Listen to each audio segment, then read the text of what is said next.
आज मेरी तबीयत बहुत ज़्यादा ख़राब थी, जिसकी वजह से मेरी आवाज़ भी तब्दील हो गई है। हो सकता है आप लोगों को इस वीडियो के अंदर मेरी आवाज़ काफ़ी भारी लगे, लेकिन आप लोगों ने इस वीडियो में मेरी आवाज़ को नहीं देखना, बल्कि उन कॉन्सेप्ट्स को समझने की कोशिश करना है जो मैंने आपको समझाने की कोशिश की है। तो बगैर टाइम वेस्ट करते हुए हम शुरू करते हैं आज का ये टॉपिक। आज के इस टॉपिक में हम semantic and syntactic approaches to TV and film पढ़ने जा रहे हैं। ये topic emerging form of literature का एक मोस्ट इम्पॉर्टेंट टॉपिक है। Semantic approaches to TV and film के अंदर हम जिन चीज़ों को कवर करेंगे उसमें उसके कैरेक्टर, प्लॉट, इमोशन, थीम्स और मैसेजेस के बारे में बात करेंगे।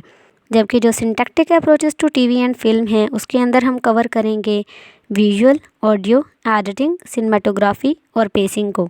सिमेंटिक का मतलब आप लोगों को पता है। सिमेंटिक से मुराद होता है चीज़ों को उनके मायने के लिहाज से समझना। तो semantic approach in TV and film के अंदर हम फोकस करते हैं उसके मीनिंग, मैसेज और इमोशन के ऊपर, जो कि एक मूवी और शो में दिखाए जाते हैं। सिमेंटिक अप्रोच के अंदर मूवी में जो एलिमेंट्स हैं जिससे उसके मीनिंग, मैसेज और इमोशंस के बारे में पता चलता है, ये स्टोरी में एज अ हर्ट के तौर पर काम करते हैं।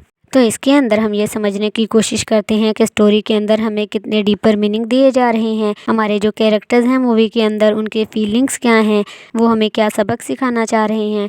तो हम इसका ओवरऑल पर्पस देखते हैं, मैसेज देखते हैं, जो कि एक फिल्म मेकर, एक क्रिएटर हम तक पहुंचाना चाह रहा होता है। मिसाल के तौर पर एक मूवी जो कि बच्चों के लिए बनाई गई है जिसका टॉपिक फ्रेंडशिप है, उसके अंदर सिमेंटिक एस्पेक्ट ये होंगे कि हमने समझना होगा कि एक अच्छा दोस्त बनना क्यों ज़रूरी है। तो उसके अंदर हम उनके फीलिंग्स, इमोशंस के बारे में देखेंगे कि जो हमारे कैरेक्टर्स हैं उनकी फीलिंग्स क्या हैं, उनके इमोशंस क्या हैं, वो खुश हैं, वो सैड हैं या फिर वो एक्साइटेड हैं। Semantic approach to TV and film के हवाले से हमारे पास कुछ एलिमेंट्स आते हैं, जिसमें नंबर 1 पर हमारे पास कैरेक्टर्स आते हैं। कैरेक्टर्स से मुराद है वो लोग जो स्टोरी का पार्ट होते हैं, जिनसे वो कहानी आगे चलती है। तो ये जो कैरेक्टर्स हैं इनकी डिफरेंट पर्सनैलिटीज़ होती हैं, इनके डिफरेंट इमोशंस होते हैं, मोटिवेशंस होते हैं, जिसके ज़रिए से देखने वाला उनको अपने आप से रिलेट कर सकता है, क्योंकि हकीकी ज़िंदगी में भी इंसान एक दूसरे से मुख्तलिफ होते हैं। तो जब हम वो मूवी देखते हैं हमें पता चलता है कि वो कौन से कैरेक्टर हैं जो उस कहानी में एज अ हीरो के तौर पर काम कर रहे हैं, और वो कौन से कैरेक्टर हैं जो उस कहानी में एज अ विलन के तौर पर काम कर रहे हैं। तो उनके खूबियों और खामियों को देखते हुए हमें पता चल जाता है कि कौन सा हीरो है और कौन सा विलन। तो उन खूबियों और खामियों के बिना पर लोग उन लोगों से अपने आप को रिलेट करते हैं कि उन लोगों के साथ जो वाक़या हुआ है वो मेरे साथ भी हो सकता है, या फिर वो उनके साथ सिंपैथी करते हैं कि हमारा हीरो तो इतना अच्छा था, उसके साथ इतना बुरा क्यों हो रहा है।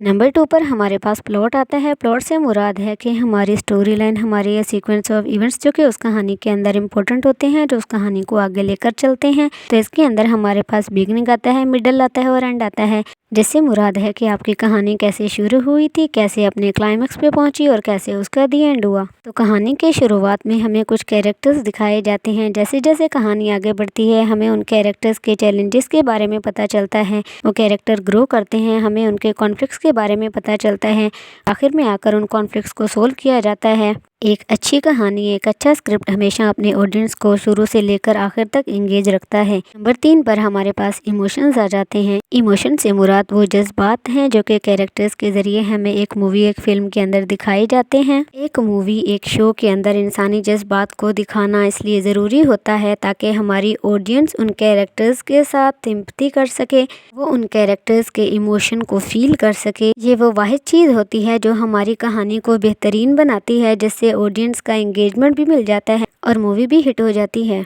नंबर 4 पर हमारे पास थीम आता है, जिससे मुराद है उस मूवी का सेंट्रल आइडिया या वो कॉन्सेप्ट जिसके तहत वो कहानी दिखाई जा रही है। हर कहानी दूसरे कहानी से मुख्तलिफ होती है, जिसकी वजह से उसके अंदर थीम की भी वैरायटी पाई जाती है। ये थीम लव, फ्रेंडशिप, करेज से लेकर इनजस्टिस, आइडेंटिटी और सोशल इश्यूज भी हो सकते हैं। तो एक कहानी के सेंट्रल आइडिया से हमें पता चलता है कि वो फिल्म मेकर हमें क्या दिखाना चाह रहा है। नंबर 5 पर हमारे पास मैसेजेस आते हैं, जिससे मुराद है एक कहानी के अंदर हमें क्या लेसन दिया गया है। ये मैसेजेस इम्प्लिसिट भी हो सकते हैं और एक्सप्लिसिट भी हो सकते हैं। इम्प्लिसिट से मुराद है कि हमें एक हिंट दिया गया जिसके ज़रिए से हमने खुद उस कहानी के अंदर उसके मैसेज को देखना है, जबकि एक्सप्लिसिट से मुराद है कि कहानी में वाज़ेह तौर पर एक सबक दिया गया। वो मैसेजेस हमारे एथिकल वैल्यूज़ पर भी हो सकते हैं या फिर किसी ऐसे सिचुएशन के ऊपर जैसे कि इनजस्टिस। इन मैसेजेस को ऑडियंस तक पहुंचाने का मतलब ये है कि हमने उनके ऊपर एक लॉन्ग लास्टिंग इम्प्रेशन छोड़कर जाना है, जिससे मुराद उनके सोचों और उनके बिहेवियर को एक नई सीमत देना होता है।